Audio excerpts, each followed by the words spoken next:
नमस्कार, आप देख रहे हैं ओपन बुक भारत न्यूज। मैं हूं आपके साथ रेखा बिष्ट। वन विभाग के रीजनल फॉरेस्ट ऑफिसर शिवाशीष सांडेली को एंटी करप्शन डायरेक्टर ने 12,000 रुपए की रिश्वत लेते रंगे हाथों गिरफ्तार कर लिया।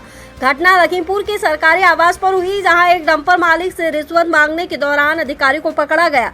सूत्रों के अनुसार अधिकारी ने डंपर मालिक से 12,000 रुपए की रिश्वत ली थी। गिरफ्तारी के समय अधिकारी के हाथ ऊपर कर दिए गए, जिसकी तस्वीर सोशल मीडिया पर भी वायरल हो रही। गिरफ्तारी के बाद अधिकारियों ने शिवाशीष सांडेल्य के आवास पर छापेमारी की। छापेमारी में उनके घर से 5.68 लाख रुपए नकद बरामद किए गए।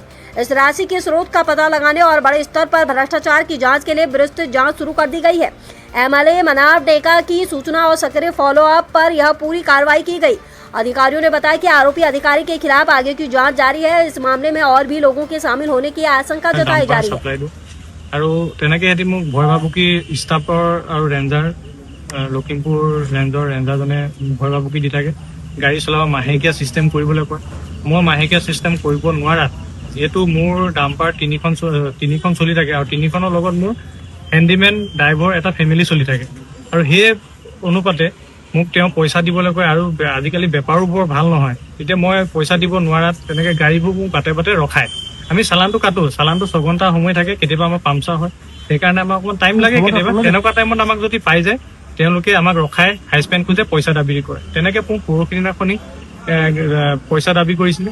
তেতিয়া মই মাননীয় আমাৰ তেওঁলোকে নমনাত তেতিয়া মই মাননীয় বিধায়ক মানৱ ডেকা ডাঙৰীয়াক তৎকালিকভাৱে জনালো, ছাৰ মোৰ এনেকুৱা প্ৰব্লেম দি আছে ৰেঞ্জাৰজনে। তেওঁ তেতিয়া দুৰ্নীতি বিভাগ এজন অফিচাৰ নম্বৰ দিছিলে আৰু তাক কণ্টেক্ট কৰিব কৈছিলে। কণ্টেক্ট কৰি গোটেই কথাখিনি ক'বলৈ কৈছিলে।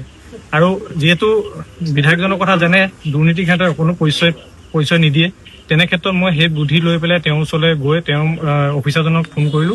ফোন কৰাত তেওঁ মোক গোটেই ব্যৱস্থাটো কৰিলে যে এনেকুৱা কৰিবলৈ, আৰু সেইমতে হাতে লোতে তেওঁক আজি ধৰা। কিমান টকা দিয়া? মই 12,000 টকা মোক বন্দবস্ত কৰিছিলে তেওঁ, আৰু মই 12,000 টকা দিব যাওঁতে তেওঁলোকক হাতে লোতে ধৰা। আৰু পিছত কিমান কি ওলাইছে? আৰু পিছত এতিয়া 5,68,000 এতিয়া তেওঁ গডৰেজত পইচা ওলাইছে বিচনা তলত। তাৰমানে বিভিন্ন সময়ত তেওঁ বিভিন্নজনৰ পৰা পইচা এতিয়া প্ৰতিখন গাড়ী এতিয়া ক'বলৈ চবেই বেয়া পাব, ভয় কৰিব পাৰে, কিন্তু মই জনাত প্ৰতিখন গাড়ীৰ পৰা 2,000 টকাকে লয়। তেওঁ বুলি নহয়, ৰেঞ্জাৰজনে নহয়, লখিমপুৰ ৰেঞ্জাৰজনে নহয়, তেওঁ ষ্টাফ, তেওঁ হাংগু পাংগু গোটেইখিনি লয়। যদি ৰেঞ্জাৰজনক পইচা বন বিভাগ ইয়াৰ DFO জনো জড়িত হৈ আছে, তেওঁ আমাক তেতিয়া কয় যে DFO চাই পইচা খুজিছে দিব লাগিব ন, গাড়ী ধৰিব লাগিব। তেনেকুৱা আমাক বিভিন্ন টাইমত ভয় ভাবুকি দেখুৱাই থাকে তেওঁ।